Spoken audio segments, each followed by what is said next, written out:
Hello friends, मैं हूं मिथिलेश कुमार और आपका स्वागत करता हूं उदित फार्मेसी के यूट्यूब चैनल पे। तो कैसे हैं आप लोग? आशा करता हूं वो अच्छे होंगे और स्वस्थ होंगे। फाइनली एग्जिट एग्जाम को लेकर के फार्मेसी काउंसिल ऑफ इंडिया यानी पीसीआई के द्वारा ऑफिशियल नोटिफिकेशन जारी कर दिया गया है और जो भी आपके मन में डाउट्स थे उस चीजों का क्लेरिफिकेशन कर दिया गया है। मेजरली अभी भी बच्चों के मन में 3 प्रकार के डाउट्स आ रहे हैं जो कि मैंने कमेंट्स के माध्यम से देखा है।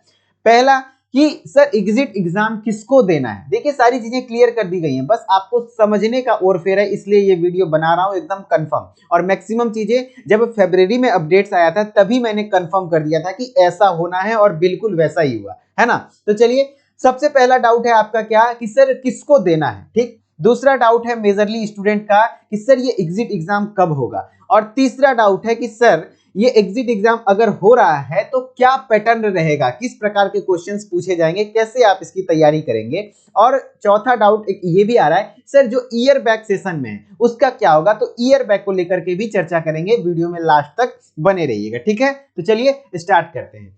सबसे पहले मैं आपको बता दूं कि ये जो आपका सर्कुलर है, ये सर्कुलर आपको 22 दिसंबर यानी कल जारी किया गया है पीसीआई के द्वारा। उदित सर लाइव आकर के आप सभी लोगों से इंटरेक्ट किए थे, ठीक है। तो इस सर्कुलर को आप लोग डाउनलोड कैसे करेंगे तो वो जानना चाहिए। सबसे पहली बात तो आपको पीसीआई का ऑफिशियल वेबसाइट पर आना है, जैसा कि आप देख रहे हैं। और यहाँ पर आपको क्या चीज आना है, पॉलिसीज एंड सर्कुलर पर। और यहाँ पर ये पॉलिसीज एंड सर्कुलर और सर्कुलर को क्लिक कर देना है। यहाँ पर आपको दिख रहा होगा कि फॉर इंस्टीट्यूशन वाले, यहाँ पर दो एग्जिट एग्जाम को लेकर के 2 अपडेट आया है। एक इंस्टीट्यूशन के लिए आया है, एक स्टेट के लिए आया है। तो आपको इंस्टीट्यूशन वाला मैं खोलकर दिखा देता हूँ। इस प्रकार से आप डाउनलोड करेंगे तो ये क्लिक करने के बाद ऐसा डाउनलोड हो जाएगा।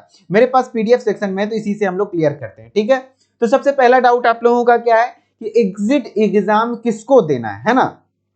तो देखिए क्लियर कट, जब उस समय हो रहा था फरवरी में नोटिफिकेशन आया था तो वहां पे भी दिया गया था कि जो भी 22-23 एकेडमिक सेशन में एडमिशन लेता है डिप्लोमा इन फार्मेसी में, है ना, डी फार्मा में, यदि आप 22-23 सेशन में एडमिशन लेते हैं तो आपको एग्जिट एग्जाम देना होगा।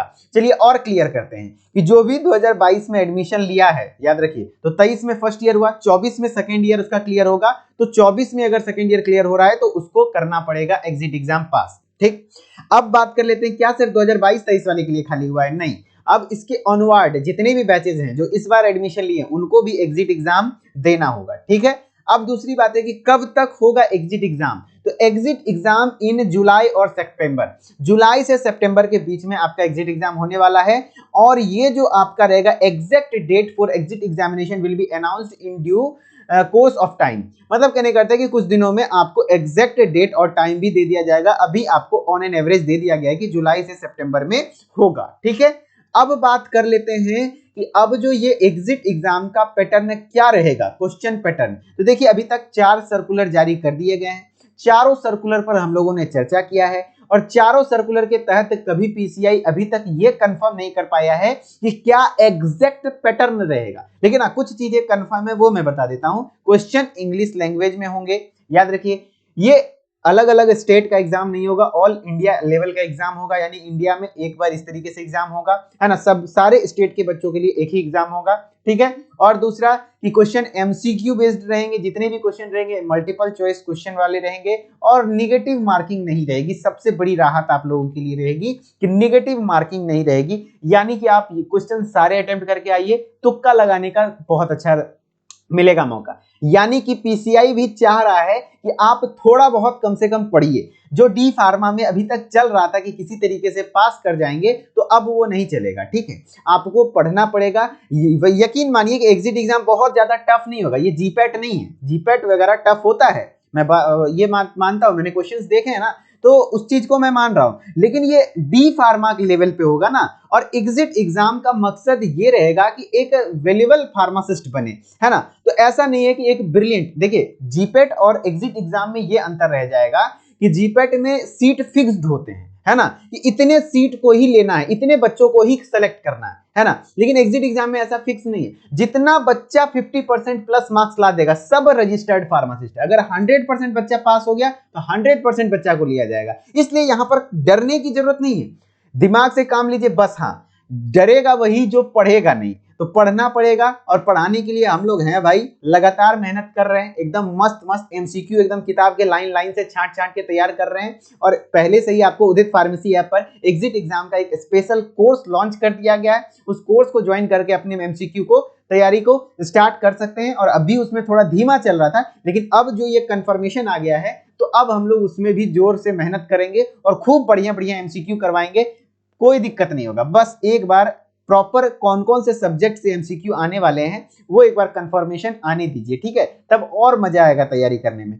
देखिए, आप फर्स्ट ईयर और सेकेंड ईयर को बेटर वे में पढ़ेंगे तो एग्जिट एग्जाम के लिए मुश्किल से 1 से 2 महीने एमसीक्यू प्रैक्टिस करेंगे तो काम बन जाएगा, यकीन मानिए, है ना। तो बस आप ये कंसेप्ट पे ध्यान दीजिए कि फर्स्ट ईयर और सेकेंड ईयर उनको पढ़ना है। और ज्यादातर दिक्कत किन बच्चों को होगा जो अभी सेकेंड ईयर में, वो फर्स्ट ईयर वाले नोट्स को फेंक दिए होंगे। याद रखिएगा, फर्स्ट ईयर को भी रिवाइज करते रहना है, ठीक है। वैसे यदि आप पढ़े हैं तो रिवाइज कराना हमारा काम है, 2 महीने में इतने अच्छे तैयारी करा देंगे, कोई दिक्कत नहीं होगा। बस सारी चीजें निहित होने दीजिए, ठीक है। और ईयर बैक वाले बच्चों के लिए बात करना था, तो देखिए अभी तक ऐसा कोई कंफर्मेशन दिया नहीं गया है, लेकिन मेरा अपना ओपिनियन है, वो आपका मानना है तो मानिए, अदरवाइज जो हो। लेकिन मेरा ओपिनियन के अकॉर्डिंग, मेरे अकॉर्डिंग है कि यहाँ क्लियर कट लिखा गया है कि 2022-23 एकेडमिक सेशन से स्टार्ट हुआ है, यानी उस बच्चे का रजिस्ट्रेशन जो होगा वो 2022-23 वाले के बाद से जितना भी रजिस्ट्रेशन होगा सब एग्जिट एग्जाम क्लियरेंस वाला होगा। मान लीजिए जो बच्चा 21 में एडमिशन लिया था, लेकिन इसका ईयर बैक लग गया तो 22 में भी ये फर्स्ट ईयर में ही रह गया, तो भैया वो सेशन तो 21-23 ही होता है ना उसका, है ना। वो 22-24 सेशन में तो नहीं चला गया, 21-23 में रहा, तो शायद इनको एग्जिट एग्जाम देने की जरूरत नहीं पड़ेगी। लेकिन हाँ, ऐसा हो गया कि अगर ईयर बैक लगा था, सोचे कि फिर से पढ़ना ही है, तो फ्रेश एडमिशन ले लिया है कॉलेज, तो फिर आपको एग्जिट एग्जाम देना जा सकता है, शायद देना पड़ेगा। तो ऐसा करिए कि आप एक बार सटीक इन्फॉर्मेशन लीजिए कॉलेज से कि सर मेरा सेशन क्या है, अगर मेरा ईयर बैक लग गया तो क्या मेरा सेशन आप चेंज कर दिए हैं। अगर चेंज कर दिए हैं तो एग्जिट एग्जाम कंफर्म देना पड़ेगा, और अगर चेंज नहीं किए हैं पुराने वाले सेशन से तो शायद ना देना पड़े। ये मेरा ओपिनियन है, पर्सनल ओपिनियन है, मैं इसकी पुष्टि नहीं कर रहा हूं कि कंफर्म होगा ऐसा ही, लेकिन हाँ मेरा ये मानना है कि इस प्रकार से कुछ होना है। अभी तक जो भी मैं बोला हूं सही रहा है तो शायद ये भी सही रहा हो। वैसे आप लोगों की क्या राय है, आप लोग खुद कमेंट्स में बताइए और अपने सीनियर टीचर से बातचीत करिए तो ज्यादा बेटर रहेगा, ठीक है। तो मैंने कोशिश किया ये एग्जिट एग्जाम को लेकर के सारी चीजों को डाउट्स क्लियर करने के लिए। आई होप कि आपको सारी चीजें समझ में आई होंगी। टेंशन नहीं लेना है, मैं हूं, सारी चीजें याद करवाऊंगा, ठीक है। विश्वास मानिए, अच्छे से पढ़ाई करिए और फर्स्ट ईयर सेकंड ईयर पर अभी एग्जाम पर फोकस करिए। अब सिर्फ क्वेश्चन प्रैक्टिस पर ध्यान, एमसीक्यू आप लोग नहीं ना करते थे, खास करके एमपी वाले बच्चों को मैं बड़ा गुस्सा आता है उन पर। वो बच्चे को एमसीक्यू करवाता हूं तो वो बोलता है सर मेरे क्वेश्चन एग्जाम में लॉन्ग क्वेश्चन आता है। भाई लॉन्ग क्वेश्चन कहां से लिखते हो, एमसीक्यू से ही तो लिखते हो ना। एमसीक्यू अगर आपका बना प्रैक्टिस रहेगा तो फैक्ट्स याद रहेंगे। अगर आप आंसर राइटिंग में अच्छे अच्छे फैक्ट्स को ऐड करते हैं, फैक्ट मतलब होता है ना कि लॉजिकल चीजें जो आपको याद, मतलब एक्चुअली जो याद करना चाहिए, है ना। जैसे कि आपका कोई भी फैक्ट्स है एकदम, इस शरीर में कितने हड्डी होते हैं, डायरेक्टली क्वेश्चन है, तो वो डायरेक्टली आपको याद रहेगा, तो वो ऐड करेंगे थ्योरेटिकल आंसर में तो आंसर अच्छा लगता है, सजा हुआ लगता है ना। तो एमसीक्यू पर फोकस करना शुरू कर दीजिए, चाहे वो आप किसी भी स्टेट से हैं, आपके एग्जाम में लॉन्ग क्वेश्चन आता हो, शॉर्ट क्वेश्चन आता हो, एमसीक्यू कंपलसरी है, ठीक है। चलिए, आई होप कि आपको अच्छा लगा होगा वीडियो, सारी चीजें क्लियर हुई होंगी। और भी कोई डाउट्स है तो कमेंट सेक्शन में डालिए, मैं वैसा जरूरत होगा तो वीडियो बना दूंगा, अदरवाइज रिप्लाई कर दूंगा, ठीक है। मिलते हैं नेक्स्ट वीडियो में, तब तक के लिए धन्यवाद, ओके बाय बाय।